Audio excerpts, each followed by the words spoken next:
Well, here we have the latest instrument to come out of my workshop, and as you can see, it's a steel string guitar. Makes a change from all of the mandolins that I've been working on recently. I just really want to talk to you about the overall construction of this instrument, and I guess my general approach to building guitars. First of all, the shape of it.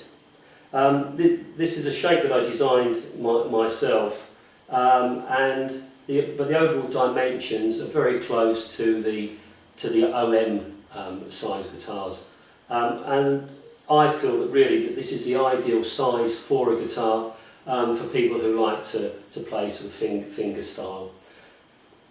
So that's the sort of the shape of it. Scale length is 650 millimeters.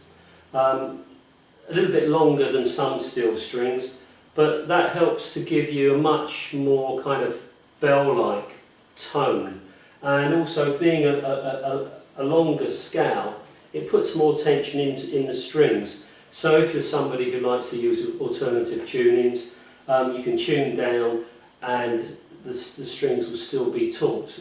They won't be sort of rattling around.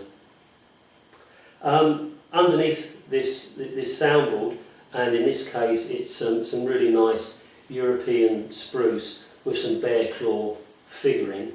Underneath the soundboard is my own version of X bracing, and all of those tiny little braces are let into one another to form a kind of lattice sort of framework, which which allows me to build a very strong but light instrument.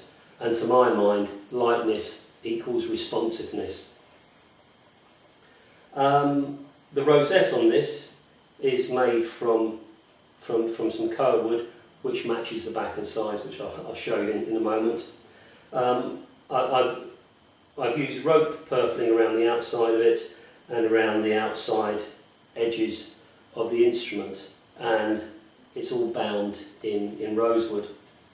What you can't see is the linings, and I use a double thickness solid lining on all of my instruments, both front and back, and that makes a very rigid rim to the instrument, and that's something which I feel helps the sustain. Energy can't be absorbed into the body, and therefore the soundboard vibrates for longer, promoting sustain. Well, the back and sides on this guitar are from koa wood, and as you can see, this koa is absolutely stunning. You're really not going to get much better than that. The back is arched, and that arch is induced by the bracing, and to my mind that helps the back act as a reflector. The guitar has got a pickup system in it, a Fishman pickup system. So underneath this bone saddle, which is let into a very nice piece of Brazilian rosewood for the bridge, there's a pizio pickup. There's also a gooseneck microphone inside, and underneath the sound hole here, there is the preamp with the various mixing controls for it. Ebony fingerboard. No position markers, and really, you know, if you're a decent guitar player, you shouldn't be looking at the fingerboard to see where you are. There are just dots up the edge of the fingerboard to give you a clue.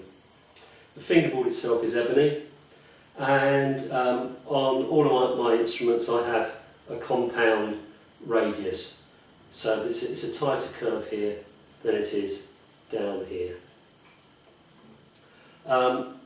The head on this particular one, I've got again Brazilian rosewood head overlay with my trademark N logo. You notice that the tuners gradually get closer. This is to try to allow the strings to come as straight as possible off of the nut.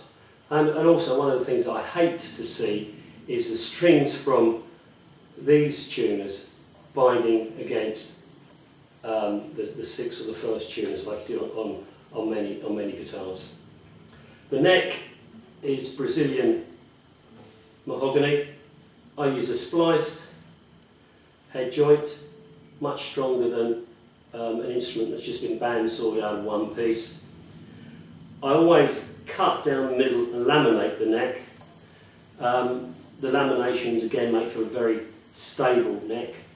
And underneath that fingerboard, whilst we're talking about stability, we have two pieces of carbon fibre, and the carbon fibre runs right away from the nut into the block which is inside the guitar. And again, that helps transmit the vibrations from the neck into the body, helping sustain and volume.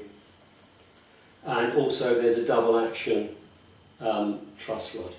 And by double action I mean that if you turn it one way, it will push the neck forward, turn it the other way, it will push the neck back.